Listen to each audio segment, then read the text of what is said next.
Hey, what's up guys? Welcome back to our channel. And today, mag-install tayo ng short ram air intake sa auto ng ating katropa. So tara, let's! Samahan niyo ako!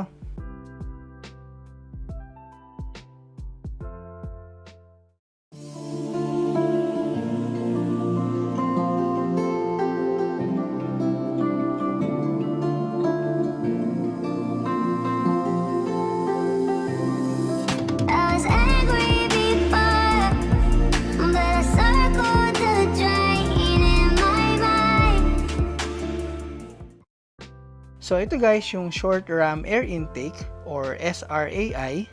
Ito ang ipapalit natin sa stock airbox ng auto ng ating katropa. Now these are the components of the short ram air intake. Of course, we have the pod or cone filter which is washable. We also have this aluminum pipe which will serve as the intake extension na manggagaling sa ating engine air inlet.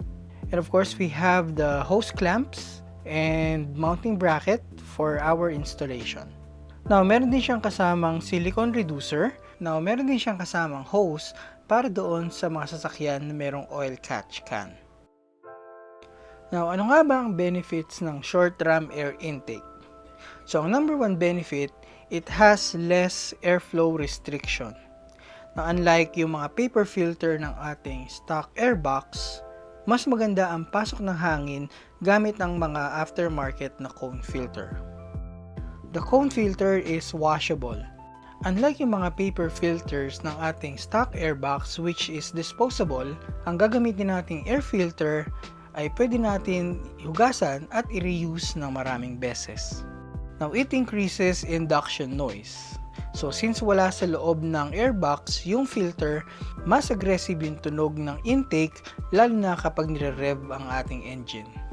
Easy installation. So, obviously, since kompleto na ang buong short ram air intake kit natin, mas madali na natin siyang may install sa ating sasakyan. And of course, it is budget friendly. Now, depende na lang sa brand na gagamitin mo sa iyong air filter. Ang short ram air intake can cost you around 2,500 up to 6,000 pesos para sa buong set. Now, alam na natin ang mga benefits. So, let's go ahead and prepare na natin yung ating intake pipe para mas madali natin may install sa sasakyan. Now, depende sa sasakyan na ating pag-i-installan ng short ram air intake, ilalagay natin yung air filter doon sa side ng pipe na kung saan natin mai-install or mai-mount ito ng mas maayos.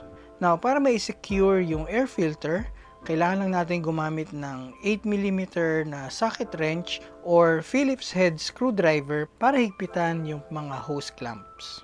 Now, pwede na rin natin ipwesto kung saan natin ilalagay yung mounting bracket, pero mas ideal pa rin gawin natin ito doon sa mismong actual installation para mas ma-adjust natin mabuti kung saan natin ilalagay yung mounting bracket. Now, sa kabilang dulo naman ng intake pipe, doon natin ilalagay yung silicone reducer. Ito ay para mag-fit siya doon sa stock na inlet hose ng ating engine.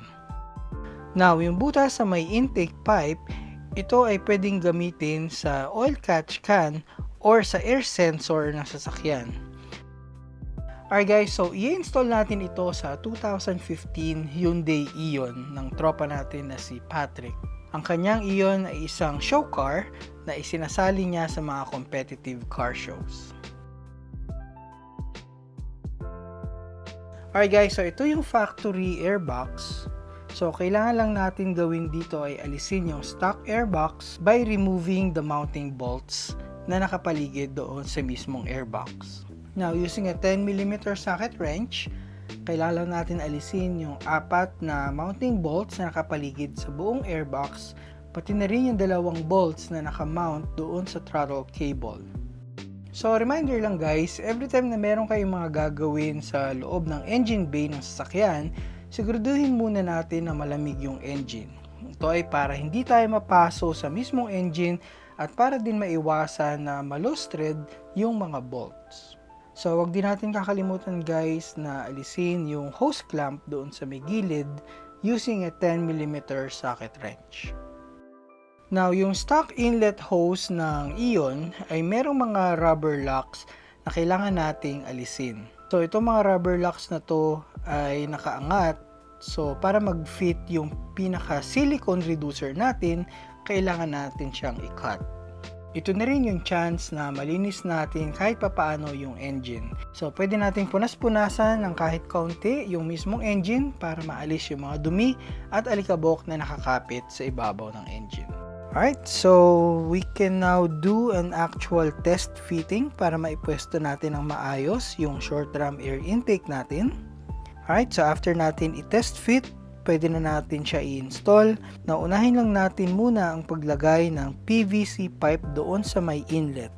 Now, kaya ako naglagay ng PVC pipe, ito ay para mailak natin ng maayos yung silicone reducer dahil parehong rubber yung silicone reducer at yung inlet pipe na without this PVC, hindi kakapit ng maayos yung connectors and pwede siyang matanggal kapag nag-vibrate yung engine.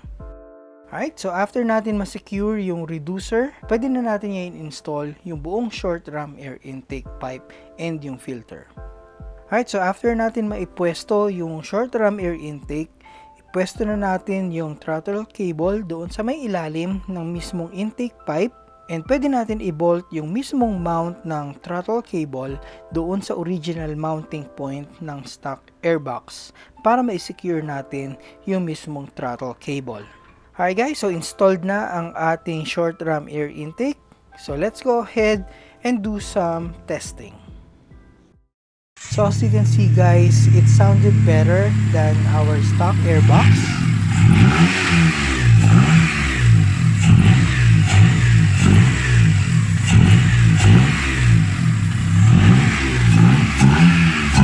Now overall, ang pinakagusto ko sa short ram air intake setup is yung sound niya dahil more aggressive and very sporty ang dating ng tunog every time na i-rev mo yung ating engine.